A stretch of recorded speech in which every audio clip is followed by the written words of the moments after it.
Depois da morte de um membro da família, é comum, por respeito ao luto, adiar a discussão sobre a partilha de bens.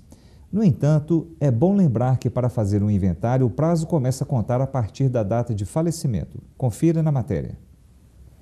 Parte de uma família numerosa de 8 irmãos, Olga define com uma frase o momento em que se deve iniciar um processo de inventário. A lei não respeita sentimento. Uma pessoa me falou isso, meu pai tinha acabado de falecer, ela falou, Olga, a lei não respeita sentimento. Vocês têm tantos dias para pagar o ITCD. Eu nem sabia de nada disso, fui procurar saber.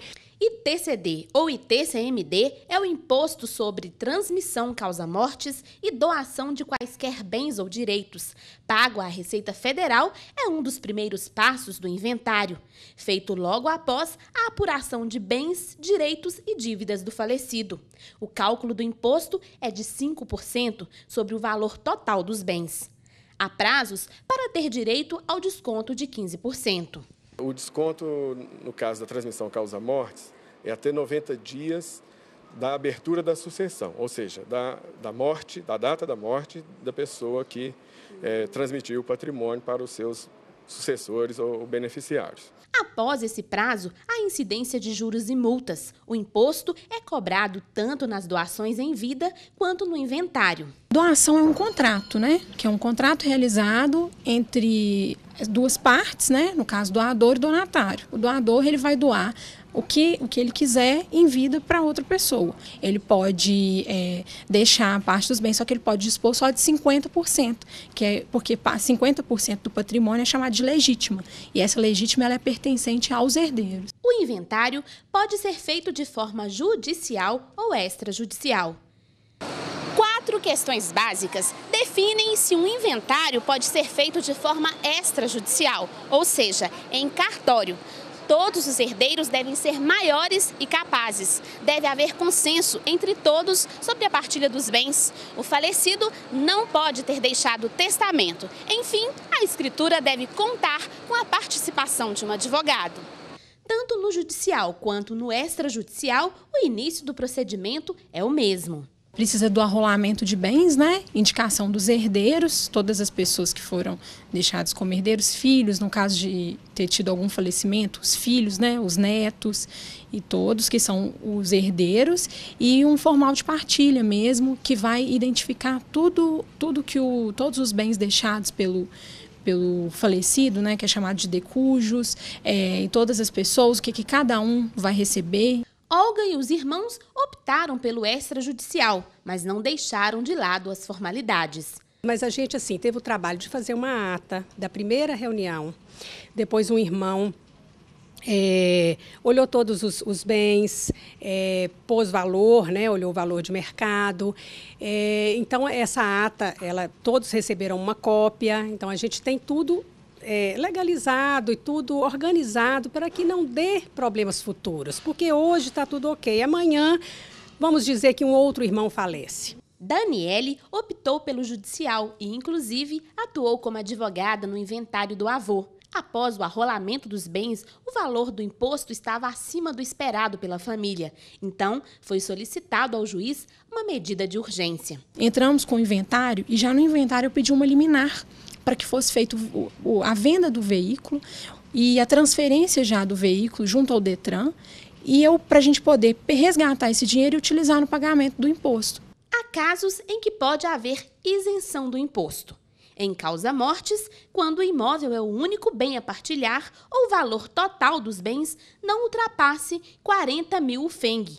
A UFENG, Unidade Fiscal do Estado de Minas Gerais, vale no exercício 2013 2,5016. Então, na prática, um imóvel no valor de 40 mil UFENG corresponderia, no ano de 2013, a cerca de R$100 mil.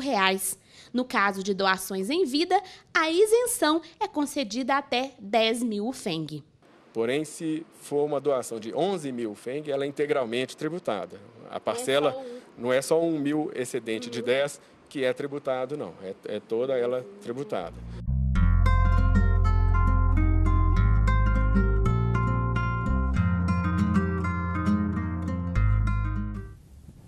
Dr. Maurício, em que consiste a doação com reserva de usufruto e como ela pode ser feita? Ô Bruno, simplificando, o usufruto vem da união, vamos pôr assim, de uma palavra, de usar e desfrutar. Então, um aluguel, por exemplo, que você recebe numa casa, isso é um fruto que a casa produz.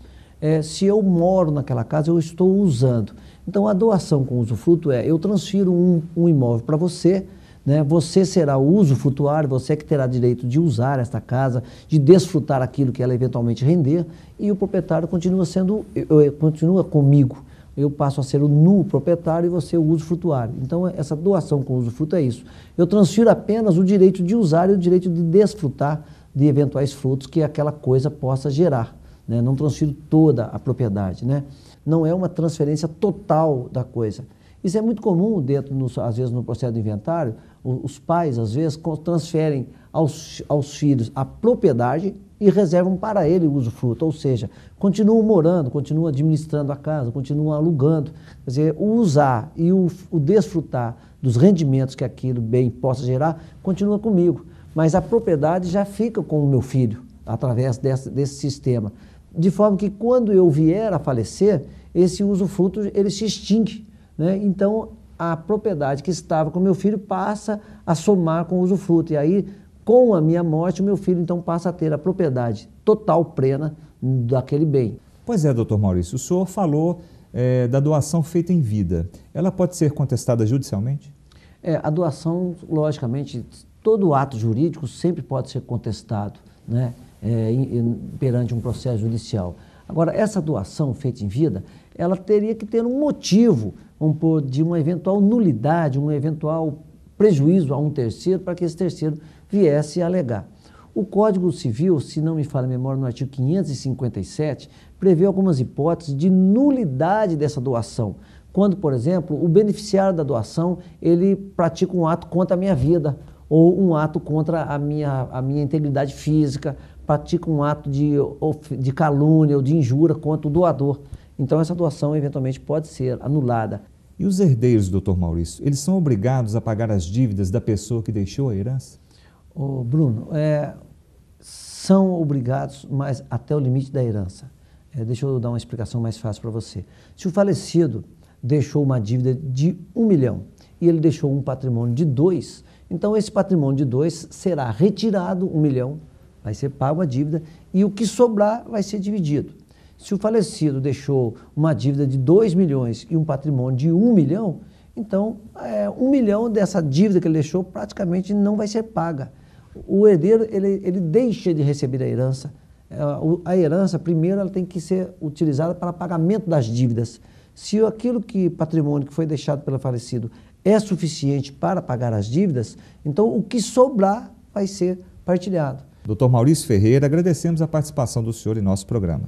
Bruno, eu que agradeço a você essa oportunidade, digo que é sempre bom para nós, juízes, estarmos frente, vamos dizer, a você, aos telespectadores, dizer um pouco da nossa atividade, orientar as pessoas como agir, até porque as pessoas devem ter uma tranquilidade do que será feito com o seu patrimônio, e é bom que elas resolvam isso em vida, né? Porque assim, em vida sempre é mais fácil, dialogando é sempre mais fácil. Não é?